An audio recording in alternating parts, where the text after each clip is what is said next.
जय हिंद साथियों, स्वागत है आपका पाठशाला 91 में। फिर एक नए टॉपिक के साथ शुरुआत करते हैं। आइए देसी रियासतों के भारत में कैसे विलय हुआ। ठीक है, तो मैं बात करता हूं 3 जून 1947 की, जब लॉर्ड माउंटबेटन योजना आती है।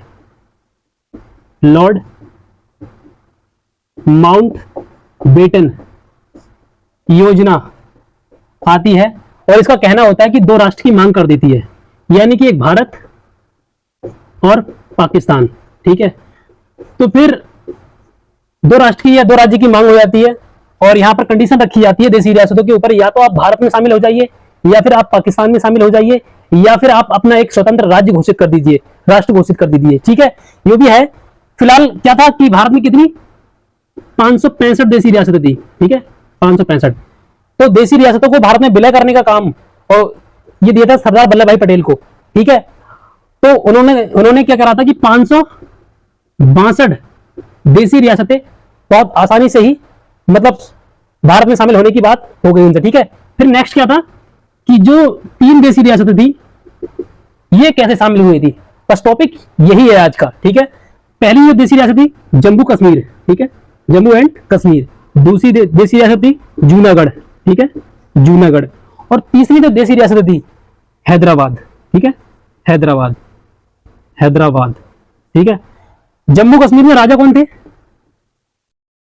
राजा थे हरि सिंह। ठीक है, हरि सिंह, हरि सिंह राजा थे।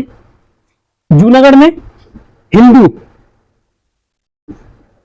हिंदू जनता। ठीक है, हिंदू जनता वास करती थी। और हैदराबाद में कौन था? निजाम। हैदराबाद में निजाम का शासन था। ठीक है, शासन चल रहा था हैदराबाद में। अब क्या होता है कि बात करते हैं निजाम से कि यदि आप भारत में शामिल होना चाहते हो तो आप भारत में हो जाओ। ठीक है, हैदराबाद अगर मतलब अलग राज्य बनाना चाहते हो, स्वतंत्र राज्य घोषित करना चाहते हो, स्वतंत्र या पाकिस्तान में, तो इन्होंने मांग करती पाकिस्तान में जाने की। मगर ये संपूर्ण भारत राज्य बनाना था तो इसे पाकिस्तान में तो बिल्कुल नहीं जाने देंगे। सरदार वल्लभ भाई का पटेल का इन्होंने मतलब कहा, फिर नहीं माने। तो यहाँ पर क्या होता है कि ऑपरेशन पोलो चलाते हैं। क्या? ऑपरेशन पोलो। और सैन्य कार्रवाई से भारत में इसका विलय हो जाता है।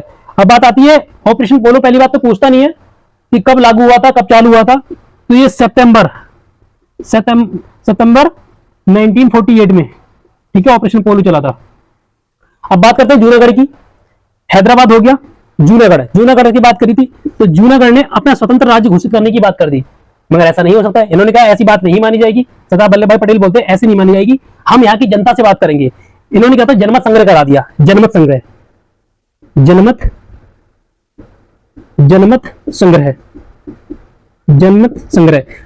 क्या होता है कि एक तरीका की वोटिंग होती है कि जनता से पूछी जाएगी, जनता आप कहाँ मतलब रहना चाहते हो, पाकिस्तान जाना चाहते हो, स्वतंत्र रहना चाहते हो, भारत में मतलब शामिल होना चाहते हो।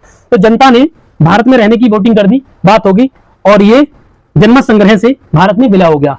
अब बात आती है जम्मू कश्मीर की। मेन टॉपिक ये मोस्ट इंपोर्टेंट है, ये क्वेश्चन बनेंगे यहाँ से बहुत ज्यादा बनते हैं कि राजा हरि सिंह से जब बात की, राजा हरि सिंह ने नहीं मानी। फिर क्या होता है कि यहाँ पर है दिल्ली। ठीक है, ये दिल्ली है, और यहां पर इस टाइम पे प्रधानमंत्री कौन है? नेहरू जी।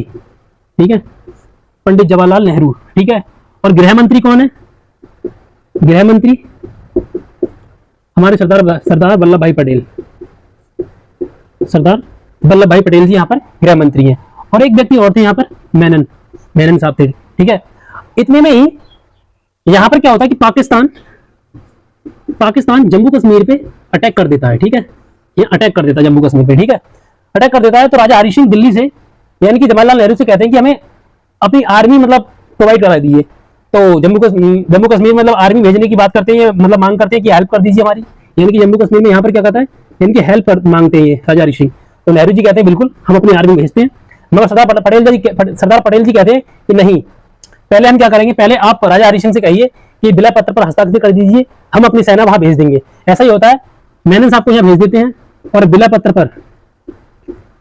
पर हस्ताक्षर हरि सिंह कर देते हैं, और ये भारत में विलय पत्र पर शामिल हो जाता है, और हमारी आर्मी यहां पर पहुंच जाती है और इसे खदेड़ना शुरू कर देती है। इतने में ही ये बात जब यहां तक पहुंचती है, ठीक है, ये बात पहुंच जाती है कहां? यूएनए में। ये बात पहुंच जाती है और यूएनए यहां पर सीज फायर कर देता है। क्या? सीज फायर कर देता है और कहता है जो जहां है वहीं रहेगा, और यह लाइन बन जाती है, एलओसी बन जाती है। ठीक है, एलओसी बन जाती है और यहाँ एलओसी बन जाए लाइन ऑफ कंट्रोल। ठीक, अब क्वेश्चन कहां से बनता है, ठीक है, मैंने ये पूरा डाटा बता दिया, अब मैं इसका शॉर्ट बनाता हूं। ठीक है, शॉर्ट बनाते हैं कि जम्मू कश्मीर, जम्मू एंड कश्मीर, ठीक है, ये कैसे शामिल हुआ था। ठीक है, तो जम्मू कश्मीर कैसे भारत में शामिल हुआ था, तो ये कैसे हुआ था, बिलापत्र पर, बिलापत्र पर हस्ताक्षर करने से। ठीक है, सेकंड क्वेश्चन बनता है जूनागढ़, यानी कि जूनागढ़ कैसे शामिल हुआ था भारत में, तो कैसे, जनमत संग्रह, जनमत संग्रह, जनमत संग्रह द्वारा भारत में शामिल हुई देशी रियासत। ठीक है, अब बात करते हैं हैदराबाद। ठीक है, हैदराबाद की यदि मैं बात करूं, हैदराबाद कैसे शामिल हुआ था, तो हैदराबाद ऑपरेशन, ऑपरेशन पोलो यानी कि सैन्य कार्रवाई से भारत में शामिल हुआ था। नेक्स्ट टॉपिक के लिए फिर जल्दी मुलाकात होती है। अगर वीडियो पसंद आए तो चैनल को सब्सक्राइब कीजिए, शेयर कीजिए, लाइक कीजिए। जय हिंद, जय भारत।